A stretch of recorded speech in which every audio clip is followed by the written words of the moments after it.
Hi grade 9s, here's the second video for week 7, day 2.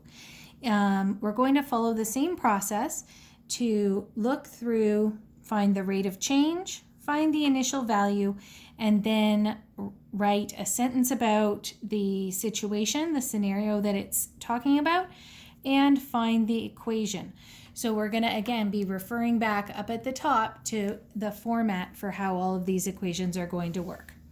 So the first thing that we're asked for is the rate of change. And again, remember that you've got the two sides on your table. I'm just going to kind of move the paper up here. So I have my rise that is on the right-hand side every time. And there I'm looking at how much is it increasing by. So this is going 20, 22, 24, 26.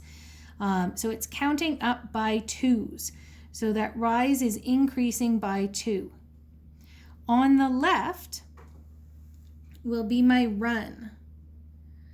And here I'm looking at how much is it increasing by. How much did you add on to get from 10 to 15? So that means we've added on a 5. I always like to write out the equation here for ROC. We learned that one yesterday in day 1, and it's rise over run. Now, when you have the rise over run for that equation, you have to, the biggest mistake here is if you mix up which side that they're on. But always look back at your notes and at the video.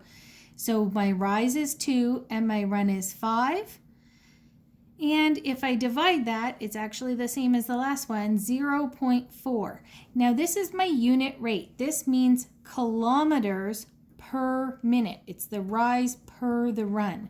So I'm going to put my units there, kilometers per minute.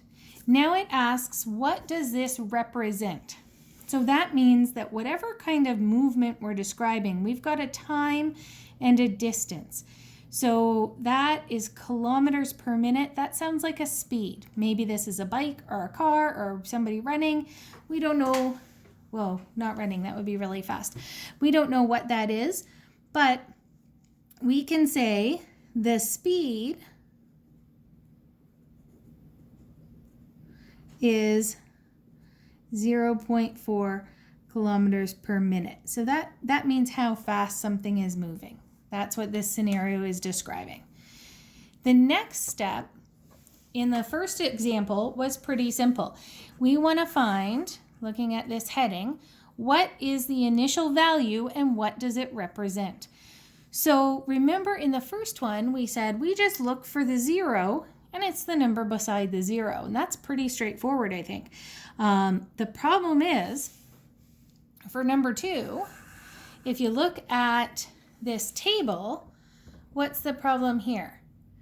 We're supposed to look for the 0 in the left-hand column and it's the number beside it. But I don't see a 0 in the left-hand column. So what we're going to have to do is find a pattern to help us find where that initial value would be. So these numbers start at 10 and they're counting up by 5s. 10, 15, 20, 25, 30. If I wanted to find 0, it would have happened back here, right? Like up above, before the 10. So what I'm going to do is draw an arrow and we're going to pattern this back. What number would have come before the 10 in this table? It would have been a 5, right? 30, 25, 20, 15, 10, going down by 5s, if I'm going backwards in the table. And then I'm going to pattern this back here.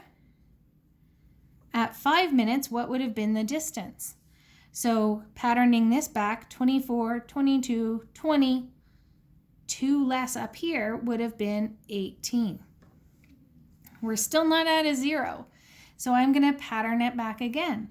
If I go one more back this way, 20, 15, 10, 5, now I'm going down by 5 again, I get to my 0.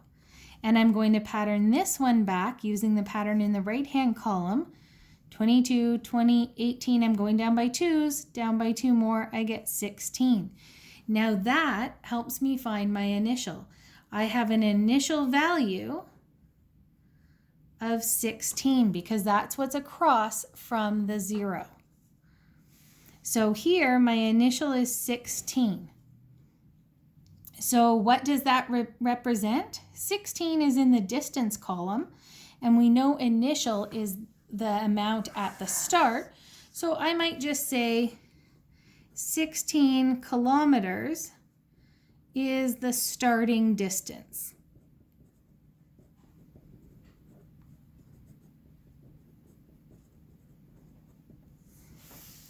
We don't really know too much information about this, like the starting distance of what, we don't know. But we know that it starts at a distance of 16 kilometers and it goes at this speed, this unit rate of 0.4 kilometers per minute. Now I'm going to write a sentence describing my information. And that's basically what I just said. So I think that this is describing something starting at a distance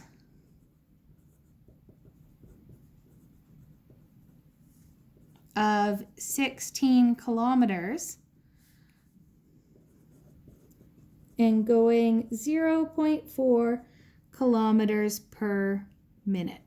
So we don't know starting at a distance of 16 kilometers from where, doesn't tell us, but we know that it starts at 16 kilometers and it's moving 0.4 per minute. That's the unit rate. The last thing we need to do is write the equation. Now remember, back in up here, just going to slide this down and look at our equation again. We have the dependent variable, again that's always on the right hand side of your table, equals initial plus or minus, add or subtract, rate of change times the independent variable. If I take a look at this now, where's my dependent variable and where's my independent? My dependent variable is distance. My independent variable is time. And I'm going to use those first letters again to write my equation. So I start off with dependent variable. So I'm going to use a capital D for distance and put an equals.